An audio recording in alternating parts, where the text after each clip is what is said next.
Assalamualaikum warahmatullahi wabarakatuh. Perkenalkan, kami dari kelompok 5 yang beranggotakan 1. Maisa Fajri Wahyuni, 2. Novi Faizatul Laila, 3. Sitiawati Mulyana, 4. Raina Putri Idaman, 5. Nisya Nur Ajijah, 6. Eva Nur Fadila, 7. Julfa Rugibatu Sakinah, 8. Rizqa Zaitun Darajat. Di sini kami akan memaparkan materi mengenai budaya dan sejarah perkembangan Islam. Maka dari itu, yuk mari kita simak videonya teman-teman. Budaya dalam pandangan Islam. Yang pertama, makna budaya. Secara bahasa, budaya atau kebudayaan berasal dari bahasa Sanskerta, yaitu budaya. Kata itu sendiri merupakan bentuk jamak dari kata budi, yang artinya segala sesuatu yang berkaitan dengan akal atau budi manusia. Dalam bahasa Inggris, kebudayaan disebut culture, berasal dari bahasa Latin yaitu colere, yang artinya mengolah atau mengerjakan. Kunjaraningrat mendefinisikan bahwa kebudayaan adalah keseluruhan dari kelakuan dan hasil kelakuan manusia yang teratur oleh tata kelakuan yang harus didapat dengan belajar dan semuanya tersusun dalam kehidupan masyarakat. Ada 7 unsur yang terdapat dalam kebudayaan, meliputi yang pertama peralatan dan perlengkapan hidup manusia, yang kedua mata pencaharian hidup dan sistem-sistem ekonomi, yang ketiga sistem kemasyarakatan, yang keempat bahasa, yang kelima kesenian, yang keenam sistem pengetahuan, dan yang ketujuh religi. Jadi kesimpulannya bahwa budaya atau kebudayaan adalah semua hasil karya, rasa, dan cipta manusia yang melekat dan hidup di masyarakat sebagai sebuah sistem yang dinamis dan berkaitan dengan masalah agama, politik, adat istiadat, perkakas, pakaian, bangunan, karya seni, dan lain sebagainya. Pandangan Islam terhadap kebudayaan ada 3. Yang pertama, kebudayaan yang tidak bertentangan dengan ajaran Islam. Yang kedua, akulturasi kebudayaan. Yang ketiga, kebudayaan yang bertentangan dengan syariat Islam. Sejarah dan kebudayaan Islam pada masa Nabi. Kondisi bangsa Arab sebagai tempat kelahiran Nabi Muhammad SAW sebelum kedatangan Islam pada waktu itu masih diwarnai dengan penyembahan berhala, menyembah agama Masehi atau Nasrani, Yahudi, dan Majusi. Mereka juga dikenal sebagai masyarakat yang memiliki perilaku buruk, yang dikenal sebagai perilaku jahiliyah. Nah, keadaan tersebut dengan seiring waktu mulai berubah ketika Nabi Muhammad SAW lahir. Awal kenabian Nabi Muhammad yaitu ketika beliau geram dengan kegemaran tradisi masyarakat Mekah. Selain itu, pada waktu yang sama beliau juga merasa perlu menyelamatkan orang-orang tersebut dari kehancuran yang dirasakannya sudah dekat. Nah, kemudian Nabi Muhammad SAW mencari tempat dan akhirnya beliau bertahanus di Gua Hiro. Di tempat inilah beliau menerima wahyu yang pertama, yaitu Quran Surat Al-Alaq ayat 1-5. Dengan wahyu pertama ini, beliau diangkat sebagai nabi. Nah, kemudian selanjutnya beliau mendapatkan wahyu yang kedua, yaitu Quran Surat Al-Mudaththir ayat 1-7 dan diangkat sebagai rasul. Nah, sesuai dengan tugas-tugas seorang rasul, beliau harus menyampaikan wahyu yang diberikan Allah kepada umatnya. Dengan menyampaikan wahyu kepada umatnya ini, beliau melakukan dakwah. Nah, dakwah yang beliau lakukan ini dibagi menjadi 2 periode. Yang pertama, periode Mekah, dan yang kedua yaitu periode Madinah. Nah, pada periode Mekah ini ada 3 cara beliau dalam menyebarluaskan agama Islam. Yang pertama yaitu secara rahasia. Pada tahap ini, beliau menyampaikan hanya pada kalangan keluarga dan teman dekatnya saja. Kemudian, yang kedua yaitu secara semi rahasia, yaitu dengan menyebarkan agama Islam dalam lingkup yang lebih luas, termasuk Bani Muthalib dan Bani Hashim. Kemudian, cara yang ketiga yaitu secara terang-terangan, yaitu secara terang-terangan ke segenap lapisan masyarakat, baik kaum bangsawan maupun hamba sahaya. Nah, ketiga tahapan dakwah ini dilakukan Nabi selama kurang lebih 13 tahun di Mekah dengan fokus kepada penanaman nilai ketauhidan kepada umatnya. Nah, tantangan penyebaran Islam di Mekah semakin keras. Kekejaman kafir Quraisy semakin hari semakin bertambah. Akhirnya, atas perintah Allah Subhanahu wa taala, Rasulullah berhijrah ke Madinah.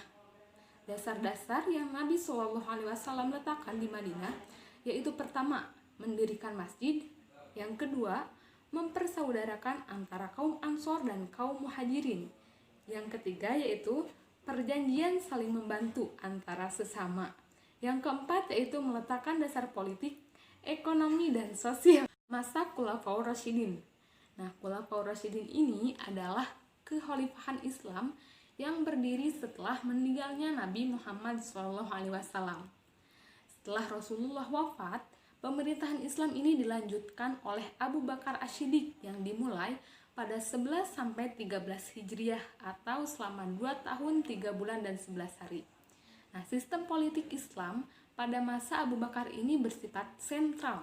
Dalam menjalankan pemerintahannya, beliau mengeluarkan kebijakan-kebijakan dalam berbagai bidang, di antaranya bidang politik, ekonomi, dan keagamaan. Kemudian, menjelang wafat Abu Bakar menunjuk Umar bin Khattab untuk meneruskan perjuangannya. Masa Umar ini dimulai pada 13-23 Hijriah atau selama 10 tahun 6 bulan. Ada beberapa bidang yang terrealisasikan pada masa ini, di antaranya bidang politik, militer, dan ekonomi. Selama masa pemerintahannya itu, beliau berhasil memperluas kekuasaan Islam sampai ke seluruh semenanjung Arab.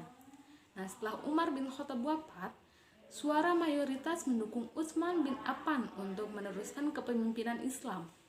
Masa Utsman bin Affan ini diawali pada 23-35 Hijriah atau selama 12 tahun. Pada masa Utsman ini banyak program yang dilaksanakan, di antaranya membangun bendungan, jalan, jembatan, masjid, dan penulisan Al-Quran. Pada masa Utsman ini banyak terjadi konflik, huru-hara, dan fitnah yang membawanya kepada kematian. Nah, setelah Utsman bin Affan wafat, kekhalifahannya ini dilanjutkan oleh Ali bin Abi Thalib.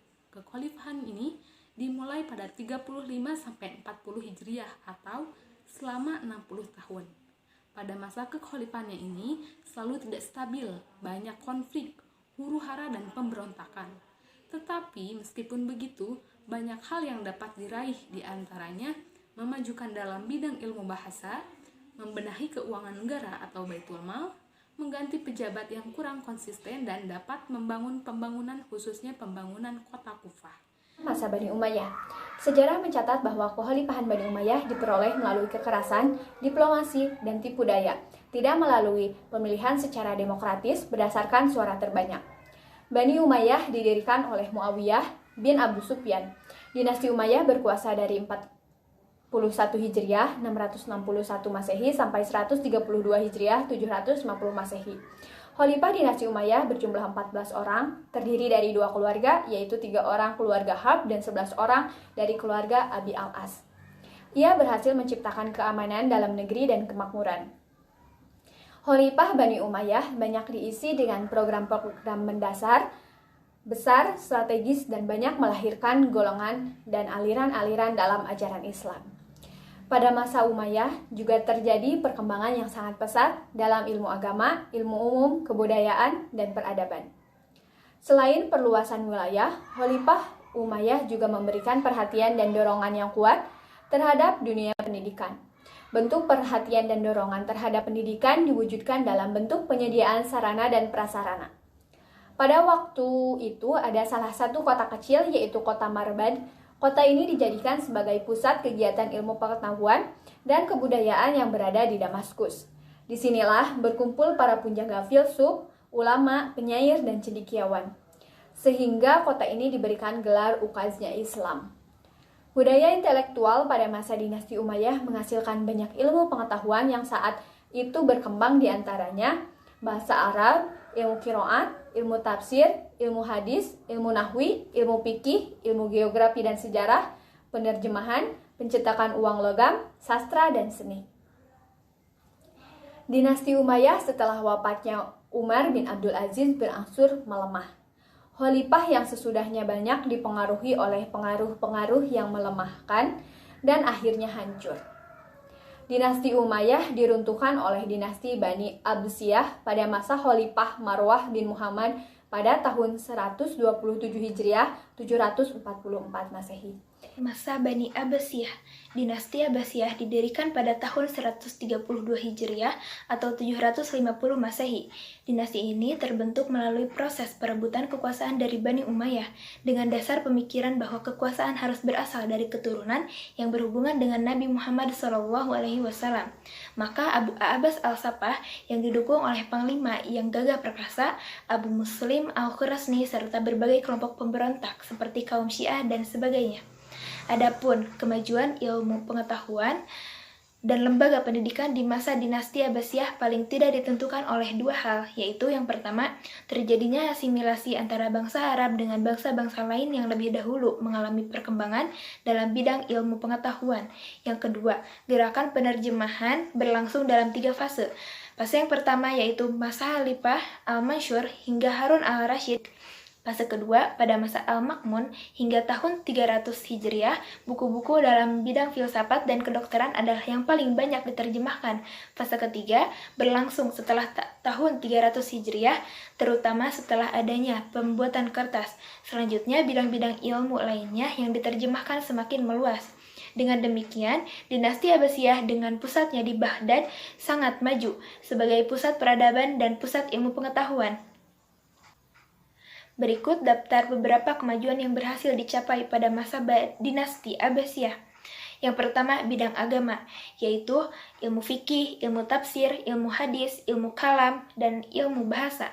Yang kedua, ada bidang umum. Yang pertama, filsafat. Yang kedua, ilmu kedokteran. Yang ketiga, matematika. Yang keempat, farmasi. Yang kelima, ilmu astronomi. Yang keenam, geografi. Yang ketujuh, sastra. Nah, akhir dari kekuasaan dinasti Abbasiyah ialah ketika Baghdad dihancurkan oleh pasukan Mongol yang dipimpin oleh Hulagu Khan 656 Hijriah atau 1258 Masehi. Setelah kehancuran dinasti Abbasiyah atau dinasti-dinasti kecil. Yang pertama, dinasti Umayyah di Spanyol Andalusia. Mereka mengemban ilmu pengetahuan dan teknologi hingga saat ini jejak kebesaran Islam di Spanyol masih bisa disaksikan lewat sejumlah peninggalan bersejarah di antaranya. Yang pertama, Masjid Cordoba, yang kedua Alhambra, yang ketiga Menara Giralda, yang kedua dinasti Fatimiyah di Mesir. Pada masa ini, rakyat merasakan kehidupan yang makmur dan sejahtera dengan kebijakan-kebijakan untuk mensejahterakan rakyatnya. Indikatornya adalah banyaknya bangunan fisik seperti masjid, rumah sakit, penginapan, jalan utama yang dilengkapi lampu dan pusat pembelanjaan. Pada masa ini pula berkembang berbagai jenis perusahaan dan kerajinan seperti tenunan, keramik, perhiasan emas dan perak, peralatan kaca, ramuan, dan obat-obatan lainnya. Yang ketiga, dinasti Turki Utsmani di Turki. Ada beberapa kemajuan yang dicapai oleh Kekhalifahan Turki Utsmani di antaranya. Yang pertama, bidang ekonomi, yang kedua bidang politik dan pemerintahan, yang ketiga bidang kemiliteran. Yang keempat, dinasti Safawi di Persia. Ada beberapa kemajuan-kemajuan yang dicapai oleh Kekhalifahan Safawi terutama pada Syah Abbas di antaranya. Yang pertama, dalam bidang politik, yang kedua dalam bidang ekonomi, yang ketiga dalam bidang ilmu pengetahuan, dan yang keempat, kemajuan dalam bidang pembangunan fisik dan seni.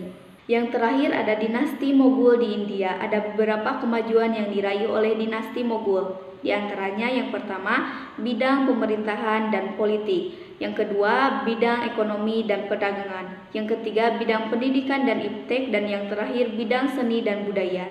Islam di Indonesia. Negara Indonesia sebagai negara kepulauan dan sebagai produsen rempah-rempah tersekat jauh antar pulau dengan Timur Tengah, India, dan Cina oleh lautan dan samudera yang amat luas. Tidak ada pilihan lain untuk bisa sampai ke Nusantara ini dengan melalui jalan laut niaga. Nusantara Indonesia sebagai nusa kepulauan yang terbuka dan terletak di antara benua dan samudera. Sejarah awal masuknya Islam di Nusantara. Yang pertama yaitu masuknya Islam sejak abad ke-7 Masehi. Pedagang-pedagang Islam yang berasal dari Arab, Cina, dan India, mereka juga datang ke Indonesia untuk berdagang sejak abad ke-7 Masehi, abad 1 Hijriah, ketika Islam pertama kali berkembang di Timur Tengah. Yang kedua, masuknya Islam sejak abad ke-13 Masehi. Di samping pendapat tentang masuk Islam pada abad ke-7 di atas, beberapa ahli lain justru meyakini jika sejarah masuknya Islam ke Indonesia baru dimulai pada abad ke-13 Masehi. Pendapat ini didasarkan pada penemuan-penemuan sebagai bukti yang kuat, diantaranya dikaitkan dengan masa runtuhnya dinasti Abbasiyah di Baghdad. Ahmad Mansur Surya Negara mengistisharkannya menjadi 4 teori besar, yaitu sebagai berikut. Yang pertama, teori Gujarat Profesor Dr. Snok Hurgronj. Hanya akibat sistem penulisan, sejarah Islam Indonesia mengikuti hasil penulisan sarjana Belanda, terutama mengikuti teori ini.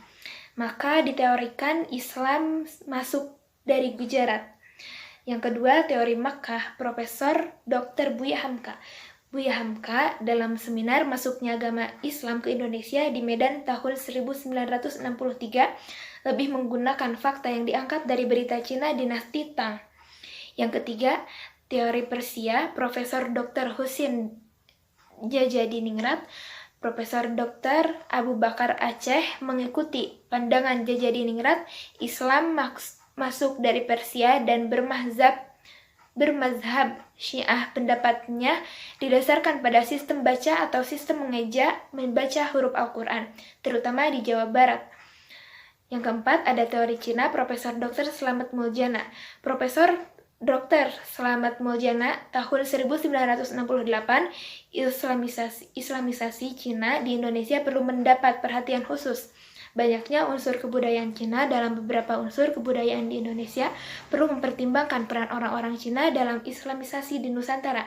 Misalnya, dalam tulisan-tulisan literatur Jawa klasik yang menyebutkan bahwa tokoh-tokoh besar semacam Sunan Ampel atau Raden Ahmad atau Bong Sui-ho dan Raja Demak atau Raden Fatah atau Jin Bun merupakan orang-orang keturunan Cina.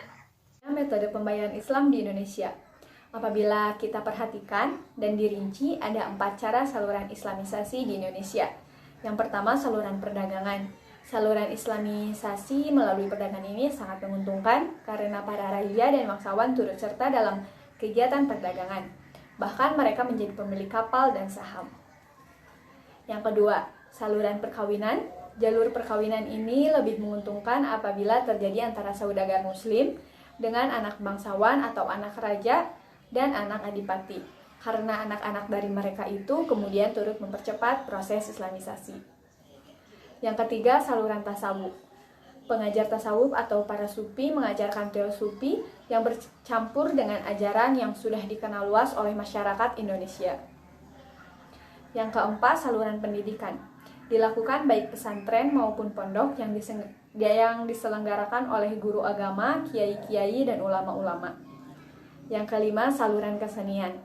Yang paling terkenal adalah pertunjukan wayang yang dipakai Sunan Kalijaga. Yang terakhir, ada saluran politik. Rakyat masuk Islam setelah rajanya memeluk Islam terlebih dahulu. Kemudian, kerajaan-kerajaan Islam di Indonesia. Yang pertama, Kerajaan Perlak. Kerajaan ini merupakan salah satu kerajaan Islam pertama di Indonesia yang terkenal dengan nama Nusantara. Raja pertama dari kerajaan ini yaitu Sultan Alauddin Syed Maulana Abdul Aziz Shah. Yang kedua, Kerajaan Aceh Darussalam. Kerajaan ini didirikan pada tahun 1514 Masehi. Raja pertama Kerajaan Aceh yaitu Raja Ibrahim yang bergelar Sultan Ali Mughayat Shah. Yang ketiga, Kerajaan Demak. Kerajaan ini merupakan kerajaan Islam pertama di Pulau Jawa. Kerajaan ini berdiri pada tahun 1478. Salah satu peninggalannya yaitu Masjid Agung Demak. Yang keempat, Kerajaan Mataram Islam. Kerajaan ini berdiri pada tahun 1586 Masehi.